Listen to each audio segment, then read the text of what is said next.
अवतार मेहर बाबा की जय।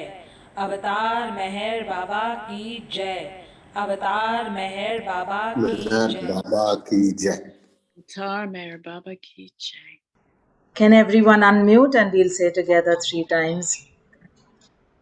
Please unmute, everyone. Avatar Meher Baba Ki Jai. Avatar Meher Baba Ki Jai. Avatar Meher Baba Ki Jai. Thank you, Baba, for everything. Thank you, Thank you Roshni. to all our speakers, and thank you to everyone in the house for holding the Thank you. space in Baba's love. Okay, thank you, Thank Roshni. you. Thank you. Jai Baba. Thank you, Jai all the Baba. speakers. Thank you, all the speakers. Really beautiful. Jai Baba. Thank you, Roshani. Thank you. Thank you. Thank you, Thank you, Roshni. everyone. Thank you. Hi, Jan. Jai Baba. Jai Baba. Jai Baba. Jai Thanks Baba, for Shri Rajesh. arranging this, Roshni. Jai That Baba. was Jai great. No, Baba no, Roshni. not at all. Hi, Havovi. Jai Baba. Hi, Jai Baba Roshni. Thanks for arranging this. It was wonderful. No, no, not at all. There are nth number of programs every day. Baba is organizing on this wonderful platform of the Baba Zoom family. And so grateful for the gush of technology that Baba has gifted us with. And Yes, I think this trying times, pandemic, I think yes, it's like as though it's brought us closer together because of the digital world. So, absolutely. yeah, there has to be some meaning in there somewhere hidden. So true. So true. Brought closer and taken us more and more closer to Baba as well. Correct. Because of the external visits that he shut off, we were Mm, forced to go birds to search for him mm, mm, mm. this period. Yes, So, I think the search for him Baba. in our own space. So I think that's brought us closer together as well. True so, true so. Thank you, Baba, for all the ways, small, All big, all his mercies. ways, all the ways that he tries to teach us the same thing every Advent. True. And we never learn. That's the big question after who am I? When will we learn? Exactly. So, thank you That was so much, that, everyone, to be that was there. that was the question to ask Irwin. I didn't think of it because it just didn't go in my consciousness. But yes, why don't we learn? Maybe I'll ask Irwin True. I that guess question. he's enjoying even that. Yes, you're We right. don't. Where would the entertainment be if we learned it easily? That's right. No, but along with that, there's a lot of suffering, you see, because we've True, not learned. We are true, suffering. true, true. And Yeah, that is why Baba has said most of the suffering is self-inflicted. So, yeah. and it stands there. Maybe I suppose learn if the better goal and is, faster. The I suppose if the samskaras, goal is, yeah, the samskaras that we each have over lifetimes, those are not, we have to work with those, and they're challenging. They're beautiful, but it does take a lot of concentration and a lot of prayer and a lot of paying attention and a lot of uh, being sorry about what you may have done to yourself or others. The samskaras are quite I don't know what word to use, but they're there. We have to deal with them, and they deal with us. So we have to deal with them before they deal with us too much longer. I guess I'll be talking to Baba more every day. That's for sure, definitely. And many other words, but I can't think of them now. This was extremely wonderful gift you gave all of us, Baba, through Rashani and the wonderful Baba I Love. know. This is extraordinary couple of hours together. Very inspiring. Very inspiring. As impossible Yeah. as it is to understand, yet things will change through Baba's grace. Yes. Yes.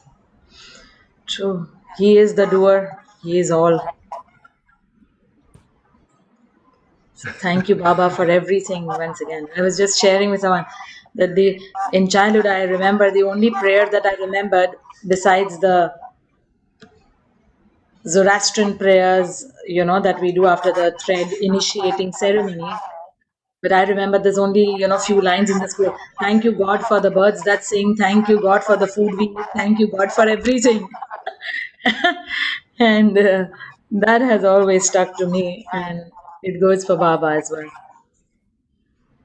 So I don't know what this sound is coming, but okay. Well, it is that, Baba's, isn't it, Roshni? It's gratitude, you know? So it just proves that we are sentient human beings if there is gratitude in every yeah, iota of our world, really, and to realize how fortunate we are. absolutely, absolutely, absolutely. And keep reminding that just hearing of Baba's name, we are so fortunate. Correct. Everything else is like great icing on this big cake. This has helped me a lot just now what you both said, because now when I'm saying Baba's name, I'm going to also be thinking gratitude for all the blessings. Baba, Baba, Baba, but it's also, it's really one and the same, just thanking Baba for being in our life and loving him. Baba, Baba, Baba, gratitude, gratitude from you with all your blessings. Baba, Baba, It's, Baba, gratitude. This is really, yes, Jeff, that's what it is, really, because without gratitude, where are you? You know, if you acknowledge that you are where you are in gratitude for all the mercies, for all the graces throughout your life, then that's a path, quick. I'm not saying quicker, but that's a path, a line, latching onto him, really, leading thank you. towards him. Yes, more and more gratitude. I've had gratitude, but now just listening to what you said from your heart and soul, there's much more gratitude that is within each of us, and that I will, Yes. it'll just come out. Every morning when I do my life and breath meditation, it involves different types of breathing. Along every exercise ends with an affirmation, and the last paragraph in every exercise is giving thanks and being happy. So you're giving thanks and being happy, whatever. Yes, thank you. Or in spite of. Thank you. Thank you, Jeff. You have a lot of wisdom. Thank you very So much. with this, we end our beautiful session today for the sacred day of 7th of February 1969. That will come into place in this space in the next 2 minutes according to India time. So we can be there for these 2 minutes and say Avatar Meher Baba ki Jai now at this stroke of 12. Avatar Meher Baba ki Jai. Avatar Meher Baba ki Jai. Avatar Meher Baba ki Jai. Baba ki Jai. Thank you. Good night. Good day, everyone. Baba Thank you bless. for arranging this, Rosh. Thank you. Good Thank night. you. Thank you so much. Good Baba sleep. and all. Thank you, Baba Good and sleep all. all. Yes. Beautiful Thank you sacrifice so you made. much. Roxana. Just